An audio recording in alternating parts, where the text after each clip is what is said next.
మంచి ఇది colourful evenings and ఇంకా చెప్పాలంటే ఇక్కడ టాక్సీస్ కూడా చాలా చీప్ అండి. ఇంకా పని పడదామని చెప్పి ఫుడ్ సంగతి చూసా. మిడిల్ ఈస్ట్ వచ్చామంటే ఫస్ట్ కేరళ బిర్యానీ తినక తప్పదండి. అవును, పాపడ్లు పచ్చళ్ళు ఇస్తారు మటన్ బిర్యానీతో. దాన్ని పని పట్టాక నెక్స్ట్ బార్బిక్యూ ట్రై చేశానండి. One of the best hotel అక్కడ వాఫిక్లో. అండ్ టర్కిష్ ఫుడ్ అండ్ మళ్ళీ మంచి మంచి బార్బిక్యూలు అన్నీ ట్రై చేశా. అండ్ టర్కిష్ ఫుడ్ అయితే నాకు చాలా ఇష్టం, ఎందుకంటే చాలా లైట్గా వెళ్తుంది. అందులో మంచి బార్బిక్యూలు ఆర్డర్ చేస్తే ఇంకా మనకు చెప్పక్కర్లేదు.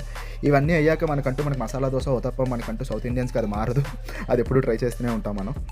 ఎవ్రీడే న్యూ రెస్టారెంట్ ట్రై చేసేవాడిని అండి. చాలా అంటే చాలా డిజర్ట్స్తో సహా, నెక్స్ట్ జ్యూసెస్, ఎవ్రీథింగ్ చాలా అంటే చాలా బాగున్నాయి. And ambiences of each and every restaurant are like superb. నేను చెప్పక్కర్లేదు, ఎంత బాగా అంటే అంత బాగా డెకరేట్ చేసేవాళ్ళు అనమాట హోటల్స్ని. అండ్ హోటల్సే కాకుండా నెక్స్ట్ మనం బాగా మాట్లాడుకోవాల్సింది మాల్స్.